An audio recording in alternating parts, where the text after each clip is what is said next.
ಕಲಾವಿದರಿಗೂ ಎಲ್ಲರಿಗೂ ಕೊಟ್ಟು ಮಾಡ್ತಿದ್ದೀನಿ. ಅಲ್ಲಿಗೆ ಎಲ್ಲರೂ ಕೂಡ ಸಿದ್ದರಾಮಯ್ಯನವರು, ಮೊಯ್ಲಿಯವರು, ಪರಮೇಶ್ವರ್ ಎಲ್ಲರೂ ಬಂದು ನೋಡಿದ್ದಾರೆ. ನಾನು 24 ಇಂಟು ಕಾಂಗ್ರೆಸ್ ಬಿಟ್ಟರೆ ನಾನು ಇನ್ನೇನು ಮಾಡಿಲ್ಲ, ಮಾಡೋದೇ ಇಲ್ಲ. ಹಾಗೆ ಕೆಲಸ ಮಾಡಿದ್ದೀನಿ.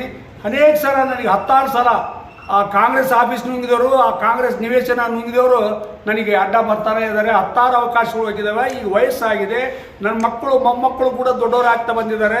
ದಯವಿಟ್ಟು ಕಟ್ಟ ಕಡೆಗೆ ಅಂತ ತಿಳ್ಕೊಂಡು ಅರ್ಹತೆ ಆಧಾರದ ಮೇಲೆ, ಸೀನಿಯಾರಿಟಿ ಆಧಾರದ ಮೇಲೆ, ಸಾಧನೆ ಆಧಾರದ ಮೇಲೆ, ಪಕ್ಷ ನಿಷ್ಠೆ ಆಧಾರದ ಮೇಲೆ ದಯವಿಟ್ಟು ನನಗೆ ಇದೊಂದು ಈ ಸಲ ಕೊಡಬೇಕು. ವಯಸ್ಸಾದ್ಮೇಲೆ ಯಾರಿಗೆ ಕೊಡ್ತೀನಿ? ನನಗೆ ಬೇರೆ ಬೋರ್ಡ್ ಕೊಡ್ತೀನಿ, ಅದು ಕೊಡ್ತೀನಿ, ಇದು ಕೊಡ್ತೀನಿ. ದೇವ್ರಾಣೆ ಬೇಡ, ನೀವೇ ಇಟ್ಕೊಳ್ರಿ. ನಮ್ಮ ವಂಶದಲ್ಲಿ ನಾವು ಗ್ರಾಮ ಪಂಚಾಯತಿ ಸದಸ್ಯರು ಕೂಡ ಆಗ್ತಿದ್ರು ಕೂಡ ನಾನು ಇಡೀ ಅಖಂಡ ಬಳ್ಳಾರಿ ಜಿಲ್ಲೆಯಲ್ಲಿ ಹೆಸರುವಾಸಿಯಾಗಿದ್ದೀನಿ. ಎಲ್ಲರ ಆಶೀರ್ವಾದ ಇದೆ, ಎಲ್ಲರೂ ಪೇಚಾಡ್ತಾರೆ.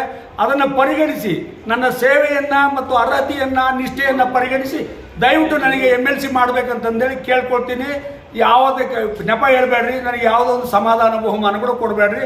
ಕೊಟ್ಟರು ಕೂಡ ಮಾಡಿ ನಾಳೆ ತೊಗೊಳ್ಳಿಲ್ಲ ಅಂತಂದೇಳಿ ನನಗೆ ಬೇಜಾರು ಮಾಡ್ಕೊಬೇಡ್ರಿ ಅಂತೇಳಿ ಕೈ ಮುಗಿ ಕೇಳ್ಕೊಳ್ತೀನಿ.